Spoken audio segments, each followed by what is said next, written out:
حضرت خواجہ معین الدین چشتی رحمتُاللہ تعالی علیہ۔ خواجہ صاحب رحمتُاللہ علیہ نے بڑی بھرپور زندگی گزاری۔ آپ کی کچھ تعلیمات عرض کرنا چاہ رہا ہوں۔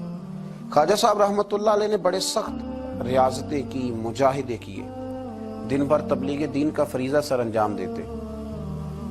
خواجہ صاحب رحمتُاللہ تعالی علیہ کے خلفاء فرماتے ہیں کہ خواجہ صاحب روزانہ اتنا لنگر پکواتے تھے، اتنا وسیع لنگر ہوتا تھا کہ جتنے مرضی لوگ شام تک آتے تھے لیکن وہ ختم نہیں ہوا کرتا تھا۔ لیکن اپنا حال یہ تھا کہ رات کی پکی ہوئی ایک روٹی لیتے تھے، اس کو پانی میں بھگو لیتے تھے، کچھ گھنٹے جب وہ بھگوئی رہتی تھی نرم ہو جاتی تھی، پھر اس کو تناول فرمایا کرتے تھے۔ اور فرماتے ہیں کہ جو کام کرتے ہم نے خواجہ صاحب کو سب سے کم دیکھا ہے وہ ہے کھانا کھاتے اور سوتے۔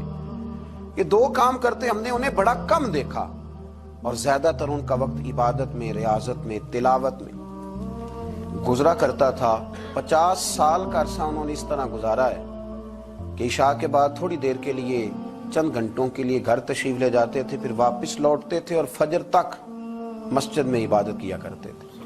کئی دفعہ حضرت خواجہ اجمیر علیہ رحمہ پر وہ وقت بھی گزرا ہے کہ ایک دن میں 2 قرآن پاک ختم فرمایا کرتے ہیں۔ ایک دن میں 2 قرآن پاک، ایک قرآن پاک صبح میں ختم ہوا، ایک قرآن پاک رات میں ختم کر دیا۔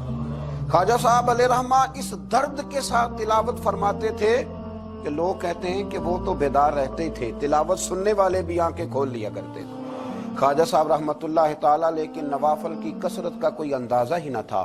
خواجہ صاحب کے ریاضتیں، مجاہدے، عبادتیں، یہ ساری چیزیں اپنی جگہ مسلمہ تھی۔ اس کے ساتھ ساتھ جب وہ اپنے خلفاء کی، اپنے مریدوں کی تربیت کرتے تھے تو رنگ نرالا ہوتا تھا۔ خواجہ قطب الدین بختیار کاکی رحمۃ اللہ علیہ فرماتے ہیں، جب میرے شیخ، میرے مرشد، میرے ملجا، میرے آقا حضرت غریب نواز رحمۃ اللہ تعالیٰ علیہ مجھے دلی بھیجنے لگے تو میں نے عرض کی کہ حضور کچھ نصیحتیں فرما دیں۔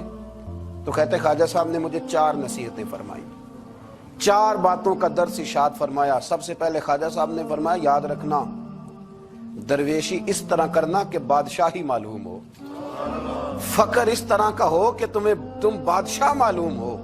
اور دوسرا خواجہ صاحب رحمۃ اللہ تعالیٰ علیہ فرمانے لگے، جب کوئی تیرے پاس آئے نا تو وہ خالی نہیں جانا چاہیے، بھوک لگی ہو تو اسے روٹی ملنی چاہیے، کپڑے کی ضرورت ہو تو اسے خیرات ملنی چاہیے، علم کا بھوکا ہو تو تیرے پاس قرآن و سنت کے دلائل کے انبار ہوں، اور اگر وہ درد لے کے آئے نا تو تیرے بھی آنسو ہونے چاہیے اور سامنے والے کو وہ آنسو ہی نصیب ہونے چاہیے۔ ہر ایک کو ہر شے دے کے بھیجنا، کوئی کمزوری نہ رہ جائے۔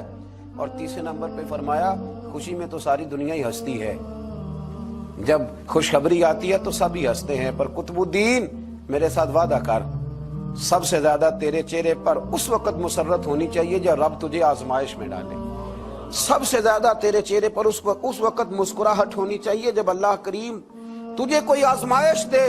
یاد رکھنا دکھوں میں ہنستے رہنا، اس کی طرف سے آنے والی آزمائشوں کو اس کا تحفہ سمجھنا۔ قطب الدین یہ تیرا رنگ جب بنے گا تو پھر میں سمجھوں گا میں نے تربیت کی۔ اور چوتھے نمبر پہ فرمایا، یاد رکھنا دشمنیاں نہ پالنا، بلکہ دشمنی کے جواب میں بھی دوستی پالنا، اس لیے کہ جو دشمنیاں پالتے ہیں وہاں بغض پیدا ہوتا ہے، اور جو دوستیاں پالتے ہیں ان کے دلوں میں اللہ محبت کی خوشبوئیں پھیلا دیا کرتا ہے۔ یہ انداز تربیت حضرت خواجہ اجمیر علیہ رحمہ کا، یہ انداز، اور فرماتے ہیں ہر آنے والے کے ساتھ ان کا انوکھا رویہ۔ خواجہ حمید الدین ناگوری رحمۃ اللہ علیہ فرماتے ہیں کہ میرا یہ حال تھا کہ میں بڑا خوبصورت تھا خواجہ صاحب کے پاس آنے سے پہلے، بہت سارے لوگ مجھ سے محبت کرتے تھے، تو جب میرے اندر کچھ تھوڑے سی حسن تھا، کچھ خوبصورتی تھی تو میں اس سے آگاہ بھی تھا، میں سمجھتا تھا۔ کہتے ہیں جب حضرت خواجہ کی خدمت میں آیا میں نے کہا حضور مرید کر لیں، تو کہتے ہیں کیا انداز تربیت تھا۔ فرمانے لگے جہاں پہلے ہی اتنے لوگ بستے ہوں وہاں معین الدین کیسے بسیرا کرے گا، اتنے لوگوں کی موجودگی میں میں کیسے آؤں گا میاں، پہلے اتنے بسائے ہوئے ہیں، سب کو نکال۔ تو حضرت خواجہ اجمیر علیہ رحمہ نے جب یہ کہا تو خواجہ حمید الدین ناگوری رحمۃ اللہ علیہ اٹھ کے قدموں میں بیٹھ گئے، کہنے لگے حضور سارا زمانہ میرے پیچھے بھاگتا ہے، پر اس طرف بھی تو غور فرمائے نا، میں اگر بھاگا ہوں تو معین الدین اجمیری کے پیچھے بھاگا ہوں، حضور مہربانی فرمائیں۔ خواجہ اجمیر نے بیعت فرمایا، جب اٹھ کے باہر نکلے نا تو ایک شخص کہنے لگا حضور یہ نوجوان ہے، میں اس کو جانتا ہوں، اس طرح کے نوجوان یوں ہی ہوتے ہیں۔ فرمایا اچھا تو جانتا ہے نا، پر معین الدین کا بننے سے پہلے جانتا تھا. اب یہ میرا بن گیا, اگر جاننا ہوا نا تو ذرا جا گلی میں کچھ لوگوں سے بات کر رہا ہے, دیکھ لے کیا بات ہو رہی ہے. خواجہ امید الدین باہر نکلے تو پرانے یار ملنے آ گئے. انہوں نے کہا چلو. آپ فرمانے لگے میاں اب نہیں جانا, اب 2 گلیاں یاد کرنی ہیں, ایک جو شیخ کے گھر جاتی ہے اور دوسری جو واپس آتی ہے. اب دوبارہ بھائی کہیں بھی نہیں جانا. نے کہا جناب وہ فلاں بھی بلا رہا ہے. خواجہ امید الدین صاحب نے کوئی بڑا ہی جملہ بول دیا. فرمانے لگے وہ بلا رہا ہے تو کیا ہوا, اب تو جنت کی حور بھی بلائے گی تو نہیں جانا. اب نہیں جانا, اب میں نے تربیت لے لی ہے, اب میں نے فیض لے لیا ہے, اب میں نے ادھر ہی توجہ رکھنی ہے جہاں کا میں ہو گیا ہوں. ایک در پھڑیے محکم پھڑیے, پھر ایک دئی ہو کے مریے, یک در گیر تے محکم گیر. یہ جگہ جگہ جانے کا کیا مطلب؟ یہ تربیت ہے, یہ انداز ہے, یہ معیار اور یہ سٹیٹس خواجہ صاحب نے اپنے مریدوں کو سکھایا. اتنی عبادت ہے, اتنی ریاضت ہے, اتنی تربیت